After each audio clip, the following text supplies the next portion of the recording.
सुदामा जी महाराज वर्षों तक द्वारिकाधीश से नहीं मिले, लेकिन सुदामा जी नित्य ठाकुर जी का स्मरण करते हैं। वाने खायो तो होगो, वाने पी लियो होगो, अभी तो द्वारिकाधीश सो रहे होगो। वर्षों से नहीं मिले हैं सुदामा जी, लेकिन रोज चिंतन होता है। संध्या का समय होता है तो सुदामा जी बैठे बैठे चिंतन करते हैं, अभी लाला बैठ गए होगो, लाला के ब्याह गए होंगे तो बालकन के संग खेल ले होगो, अभी लाला ने प्रसाद पा लिया होगो, अब तो लाला सो गए होगो, लाला को कोई कष्ट तो नहीं है। रो बारिश हो जाती है तो खुद के घर में पानी भर जाता है, पर सुदामा जी मन में विचार करते हैं कहीं लाला द्वारिका में ऐसे ही ना घूम रहे हो बिना छतरी के, कहीं सर्दी है कि जुकाम है जाएगा, खुद के घर में जल भर गया है, लेकिन 24 घंटे चिंतन ठाकुर जी का करते हैं।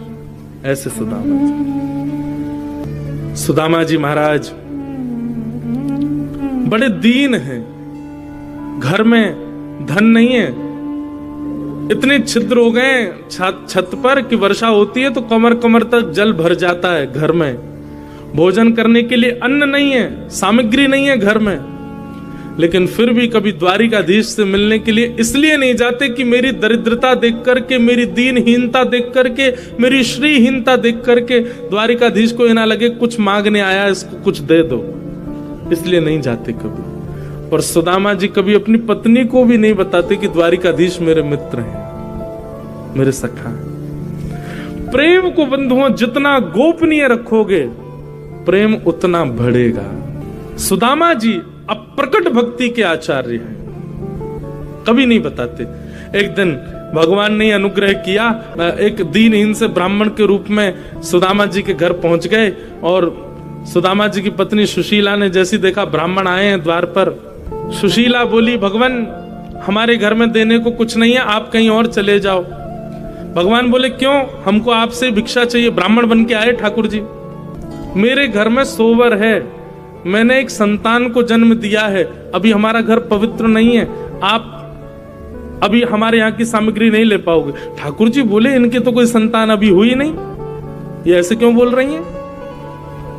ब्राह्मण बन के आए तो भगवान बोले अच्छा तो 3-4 दिन बाद सोवर उठ जाएगा तब आ जाऊं। सुदामा जी की पत्नी बोली नहीं, हमने दरिद्र पुत्र को जन्म दिया है, उसका सोवर जीवन पर्यंत रहेगा। दरिद्र पुत्र को जन्म दिया है मैंने, मतलब कह रही है कि पुत्र को जन्म, वो कहना ऐसा चाहती है कि हमारे घर में दरिद्रता है, श्रीहीनता है, देने के लिए कुछ नहीं और ये जीवन पर्यंत रहेगा, इसलिए आप कभी मत आना मांगना। तब भगवान जो ब्राह्मण के रूप में गए थे उन्होंने कहा अरे सुशीला तुम बड़ी भोली हो, तुमको नहीं पता द्वारिकाधीश को जानती हो। सुशीला बोली उनको कौन नहीं जानता, पूरे विश्व के राजा भगवान है साक्षात।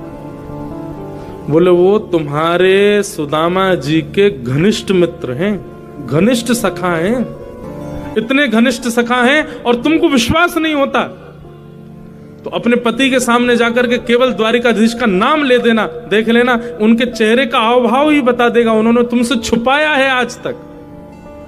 द्वारिकाधीश उनके सखा हैं, कभी अपने पति को भेजो द्वारिकाधीश के पास, द्वारिकाधीश कृपा करेंगे, पूरे विश्व पर कृपा करते तुम्हारे घर पर नहीं करेंगे। ये योजना भगवान ने बनाई थी, सुशीला के मन में कोई बात थोड़ी थी, भगवान ही ब्राह्मण के रूप में आए और आकर के सुशीला को ये बात बता के गए। सुशीला बोली अच्छा, ब्राह्मण तो चले गए, सुशीला अंदर बैठी थी, सुदामा जी महाराज नाम जप कर रहे थे। सुशीला ने कहा सुनिए पतिदेव एक जरूरी बात करनी। सुदामा जी इशारा करने लगे भी नाम जप चल रहा है, थोड़ी देर रुक जा। बोले आप थोड़ी देर बाद नाम जप कर लेना, मेरी बात सुन लीजिए। सुदामा जी नाम जप करने लगे। अचानक सुशीला ने कहा मुझे आपके और द्वारिकाधीश के सख्य के बारे में पता चल गया है। ये बात कहते ही सुदामा जी के हाथ से माला अपने आप छूट गई, नेत्रों से आंसू गिर गए। ब्राह्मण ने कहा था कि सुदामा जी का मुख ही बता देगा कि उन्होंने ये बात छुपाई है आपसे। सुशीला ने जब नेत्रों में अश्रु देखे और सुदामा जी की स्थिति देखी, वो समझ गई कि ब्राह्मण सत्य कह के गया। भगवान आप क्यों ऐसा कर रहे हैं? द्वारिकाधीश आपके सखा हैं, वो पूरे विश्व का भरण पोषण करते हैं, आपने कभी मुझे नहीं बताया, कभी उनके पास नहीं गए, आज तक मुझे लेकर के नहीं गए, क्यों? आपको अच्छा लगता है बच्चे भूखे सोते हैं, हमारे घर में 4-4 दिन तक भोजन नहीं बनता, सब पर कृपा करने वाले द्वारिकाधीश आपके सखा हैं, आप इस बात को छुपाए बैठे। सुदामा जी महाराज बोले, देवी बस इसी भय से मैं कभी नहीं बताता था, क्योंकि अगर मैंने कभी बताया तो तुम यही सब बोलोगी कि उनके पास चलो, उनसे मांग के आएंगे, वो थोड़ी कृपा करेंगे, हमारा घर संवर जाएगा, बच्चों को भोजन मिल जाएगा, घर में सामग्री आ जाएगी। ये सख्यता का उपहार मांगने जाऊं मैं कृष्ण से कि मेरे घर की सारे आर्तों को दूर कर दो? मैं काय बात का सखा फिर? मैं इसी भय से तुमको नहीं बताता था, क्योंकि तुम मांगने को ही कहोगी। और मेरा सख्य ऐसा नहीं कि मैं कृष्ण को ये कहने जाऊं कि मेरे घर में ये भरण पोषण कर दो या ये कर दो, और मैं कुछ ना भी कहूंगा, वो अंतर्यामी है, देख करके समझ जाएगा, फिर दे देगा, तो मुझे ऐसा लगेगा कि मैंने अपनी सख्यता को निभाया नहीं। कष्ट पड़ने पर, विपत्ति पड़ने पर मैंने उनको याद किया। मैं विपत्ति सह लूंगा, कष्ट सह लूंगा, लेकिन मेरी दरिद्रता को वो पूर्ण करे, आकर के मेरे आर्तों को पूर्ण करे, इसलिए मैं उनके पास नहीं जाऊंगा। और इसलिए मैं किसी को बताऊंगा भी नहीं कि वो मेरे सखा है। मुझे इतनी कामना नहीं है उनसे। ये सुदामा जी का प्रेम है। वो जीवन पर्यंत भूख में निकाल देंगे, जीवन पर्यंत टूटे हुए घर में रह लेंगे, लेकिन कृष्ण के पास इसलिए नहीं जाना चाहते हैं कि मेरे आर्तों को वो पूर्ण करे। ये मेरे सख्य का भाव नहीं है। आज द्वारिकाधीश यानी सोने की नगरी में रहते हैं। द्वारिकाधीश के बच्चे यदि 56 भोग पाते हैं तो ये सुदामा जी की देन है द्वारिकाधीश को। कैसे? जब दोनों कृष्ण और सुदामा विद्यालय में पढ़ते थे, एक दिन भृगु ऋषि भिक्षा मांगने के लिए पधारे। गुरु माने उसी समय 2 पोटलियों में चने रखे थे। लोग कहते हैं कृष्ण ने श्राप दिया था सुदामा को कि मेरे हिस्से का चना खा गया तो दरिद्र हो जाएगा। भृगु ऋषि भिक्षा मांगने के लिए आए, ब्राह्मणी से आकर के कहा, भिक्षाम देहि माते। ब्राह्मणी ने सोचा मन में, ये तो ऋषि हैं, कहीं और भी भिक्षा मिल जाएगी तो चल जाएगा।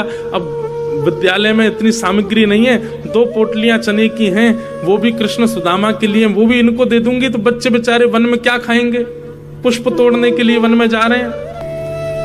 और गुरु माँ ने निवेदन कर दिया, भगवान आप फिर कभी आ जाना, अभी तो हमारे पास देने को कुछ नहीं है। भृगु ऋषि थोड़ी दूर गए, जाकर के नेत्र बंद करके देखा, इतने बड़े गुरुकुल में हमको देने के लिए भिक्षा नहीं है। तभी उनको दिव्य दृष्टि से दिखा कि 2 पोटली चने की रखी हैं, जो कि कुछ बालकों के लिए माँ ने लोभवश बचा के रखी है। श्राप दे दिया भृगु ऋषि ने, माँ जिन बालकों के लोभ में आकर के तुमने, मोह में आकर के मुझे भिक्षा देने से मना किया है ना, मैं श्राप देता हूं, इन चनों को वो बालक खाएंगे, इन चनों को खाते ही वो श्रीहीन हो जाएंगे, लक्ष्मी चली जाएगी उनके घर से। सुदामा जी वहीं एक वृक्ष के नीचे बैठ करके तुलसी तोड़ रहे थे, और सुदामा जी ने ये श्राप सुन लिया कि भृगु ऋषि ने श्राप दिया है, उन चनों को जो पाएगा वो श्रीहीन हो जाएगा। दौड़ करके आए, देखा कि कहां है चने, किसके लिए चने। तभी जैसे ही सुदामा जी आए दौड़ते हुए, हाँफते हुए, तुरंत माँ ने आकर के, सुदामा मैं तुझे ही ढूंढ रही थी, ये ले, ये चने की पोटली है, ये एक तेरी एक कन्हैया की है, और उसको खिला देना। मैंने उसको भी बता दिया है, तुम दोनों वन में जा रहे हो लकड़ी तोड़ने के लिए, आदि सब सामग्री लेने, प्रेम से पा लेना। इतने में ठाकुर जी भी आ गए, हाँ सुदामा जी आप धल लो, प्रेम से पाएंगे वन में। अब सुदामा जी कुछ कहते तो मन में विचार करते, यदि मैंने बता दिया तो ये पोटलियां फिकवा दी जाएंगी, फिकवा दी जाएंगी तो अंकुरित हो जाएंगे, अंकुरित होकर कोई और खाएगा, वो श्रीहीन हो जाएगा। और कृष्ण के पक्ष के भी चने इसमें हैं।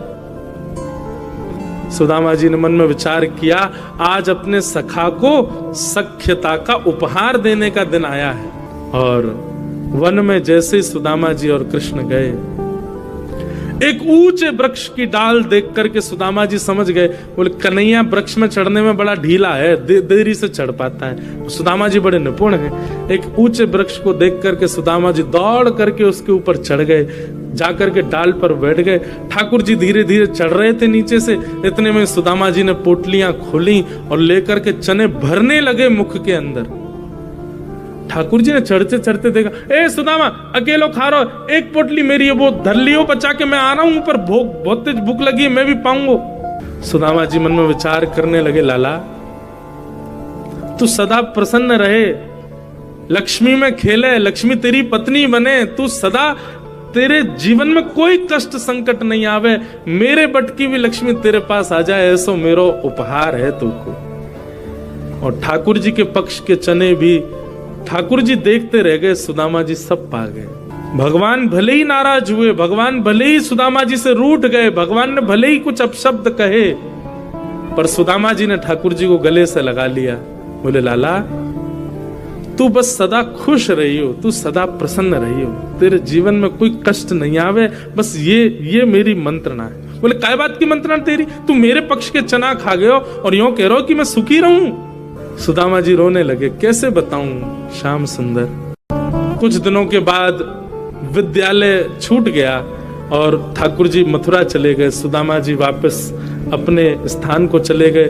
धीरे धीरे धीरे सुदामा जी के घर की सब श्री चली गई, श्रीहीन हो गए। सब दुखी होते हैं पर सुदामा जी दुखी नहीं होते। क्यों? क्योंकि सुदामा जी को पता है मेरी जितनी श्री है वो सब जा कहां रही है, वो ठाकुर जी के पास जा रही है, ये मैंने उपहार दिया है। आज पत्नी ने सौगंध दे दी, बोले तुमको जाना पड़ेगा द्वारिकाधीश के पास, जाओ मेरी सौगंध है तुम्हें। सुदामा जी तो नहीं चाहते थे कि इस भाव से जाऊं कि कुछ दें, लेकिन पत्नी ने सौगंध दी तो सुदामा जी एक पोटली लेकर के आई थी, वो लेकर के चलने लगे द्वारिका की ओर। रास्ता भटक गए, चलते चलते महीनों लग गए। तब एक नदी के किनारे सोए।